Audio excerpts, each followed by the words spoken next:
Hello दोस्तों, आपका स्वागत है smart creative home science centre में। ये होम साइंस की एमए फर्स्ट सेमेस्टर की फैशन डिज़ाइनिंग की फ़ाइल है। इस फाइल में सबसे पहले आप इंडेक्स में दिए हुए टॉपिक के बारे में समझ लीजिए। सबसे पहले इंडेक्स बनाते समय पहले सीरियल नंबर, डेट, टाइटल और पेज नंबर और टीचर के लिए कॉलम, सिग्नेचर के लिए कॉलम बनाएंगे। फर्स्ट नंबर पर है फैशन का अर्थ एवं परिभाषा। दूसरे नंबर पर है फैशन डिज़ाइन क्या है, फैशन डिज़ाइन के सिद्धांत। तीसरे नंबर पर है आधुनिक युग में फैशन। चौथे नंबर पर युवा पीढ़ी पर फैशन का प्रभाव। पाँचवें नंबर पर परिधान हेतु वस्त्रों का चुनाव। 6 नंबर पर है नाटी एवं दुबली महिला एवं दुबली एवं लंबी महिला।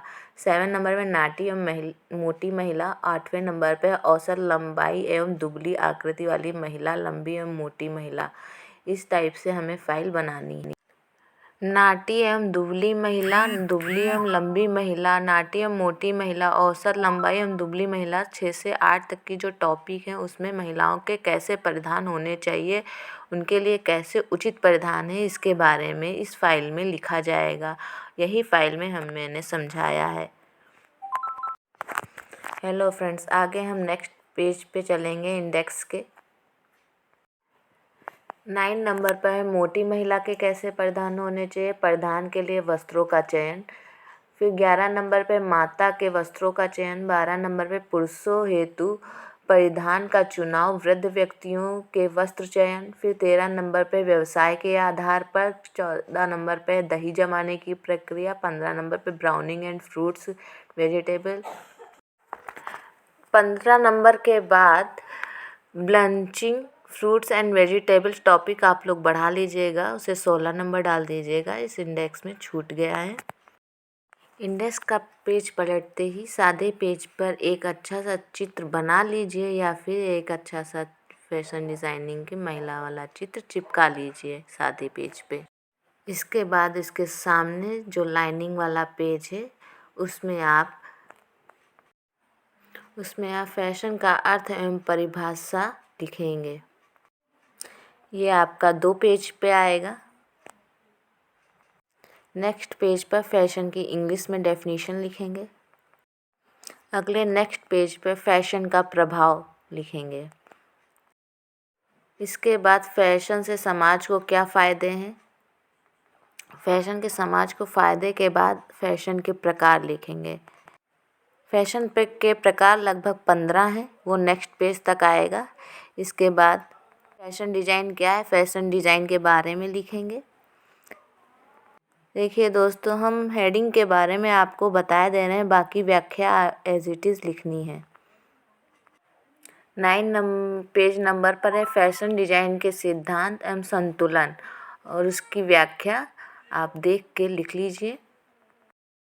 नेक्स्ट पेज पे अनुपात और उसकी व्याख्या लिखी हुई है। इसके बाद है रुचियों के बारे में लिख दीजिए। फिर आधुनिक युग में फैशन हेडिंग है, इसके बारे में लिखना है। इसमें लगभग 6 पॉइंट हैं जो आपके नेक्स्ट पेज तक आएंगे। अगली हेडिंग है युवा पीढ़ी पर फैशन का प्रभाव।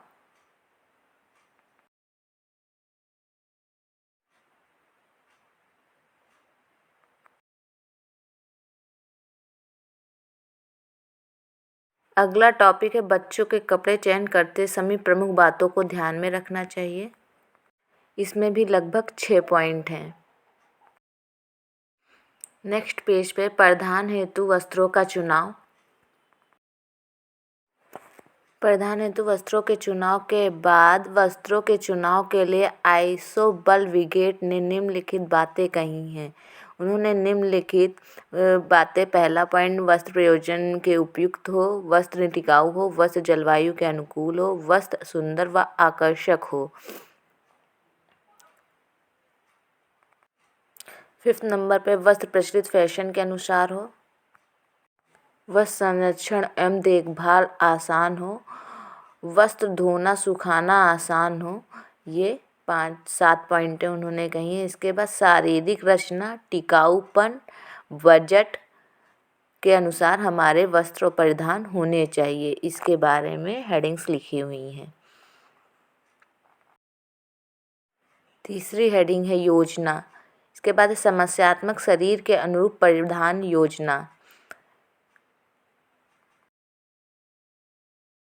इसके बाद खड़ी रेखा वाली जो ड्रेसेस होती हैं वो दुबली महिलाओं के लिए, आड़ी रेखा वाली दुबली एवं लंबी महिलाओं के लिए, और नाटी महिलाओं लंबे वस्त्र प्रयोजन में नहीं होते, उनके लिए एंकल लेंथ वाले कपड़े अच्छे रहते हैं, जो हमारे पैर की एंकल से ऊपर होते हैं, जहाँ पर पायल पहनी जाती है उसके ऊपर, जैसे ट्राउजर हो गया, चूड़ीदार हो गए, या फिर बेल्ट वाले सलवार हो गए, वो सब एंकल लेंथ वाले नाटी महिलाओं को पहनने चाहिए। यही इस चित्र में दर्शाया गया है।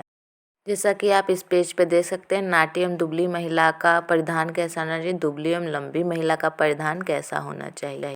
चित्र के समक्ष पेज पे, लाइन वाले पेज पे लिखा हुआ है नाटी एवं दुबली महिला का परिधान कैसा होना चाहिए, दुबली एवं पतली महिला के लिए कैसा परिधान होना चाहिए। नाटी एवं मोटी महिला के लिए तिरछी लाइन वाली जो रेखाएं होती हैं उस डिजाइन के बने हुए वस्त्र उनके लिए उपयुक्त होते हैं, उनसे उनकी पर्याप्त लंबाई भी दिखती है तथा उनका मोटापा भी छिप जाता है। दोस्तों, जो मोटी महिलाएं होती हैं और कद में छोटी होती है उनके लिए एम्ब्रॉयडरी भरे वस्त्र उपयुक्त नहीं होते हैं, उनके लिए एम्ब्रॉयडरी थोड़ी मात्रा में होनी चाहिए, बाकी जो पूरी ड्रेस होती है वो सादी होनी चाहिए, जैसा कि इस चित्र में दर्शाया गया है।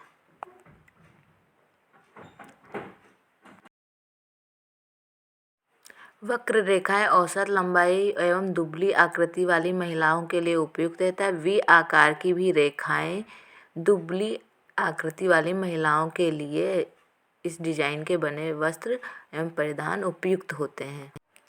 दोस्तों, जैसा लिखा हुआ है आपको बिल्कुल वैसा ही लिखना है और उसी तरीके के डायग्राम चिपकाने हैं। इस पेज पे टूटी फूटी खड़ी रेखाएं हैं, गले के विभिन्न स्वरूप दिए हुए हैं। ये चित्र आप अपने हाथों से पेन की सहायता से बना लीजिएगा और अपने सादे पेज पे चिपका लीजिएगा।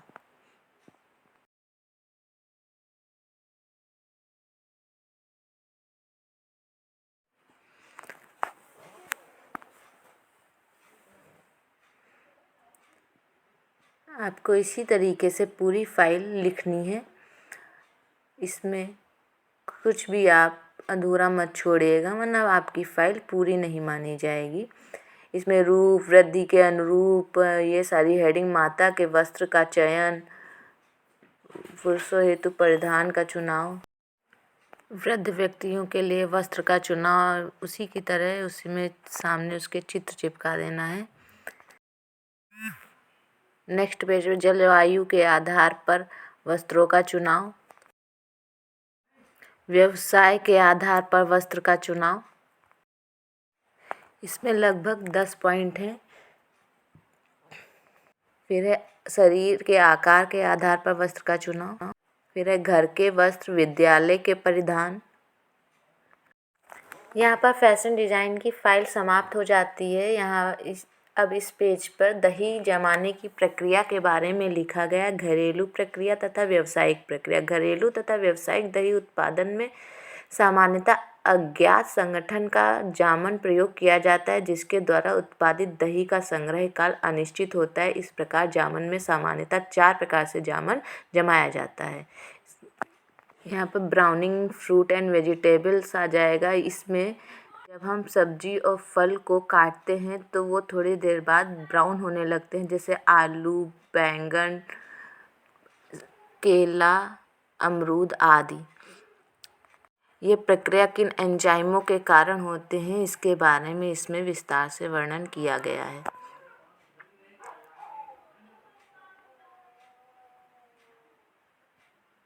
यहाँ पे आपका ब्राउनिंग प्रक्रिया समाप्त हो जाएगी। नेक्स्ट पेज पे ब्लैंचिंग फ्रूट एंड वेजिटेबल्स के बारे में बताया गया। जब हम भोजन को पकाते हैं तो जब ढक के और बिना ढके पकाते हैं तो उसमें क्या क्या परिवर्तन आते हैं, उसके टेक्सचर में, उसकी स्वाद में, उसके सुगंध में, इसके बारे में इसमें लिखा गया है। इस तरीके से आपकी फैशन डिज़ाइनिंग की फाइल पूर्ण होती है। आपको फ़ाइल अच्छी लगे तो इसे लाइक ज़रूर कीजिएगा और चैनल को सब्सक्राइब कीजिए, कमेंट कीजिए और शेयर भी करिए। धन्यवाद।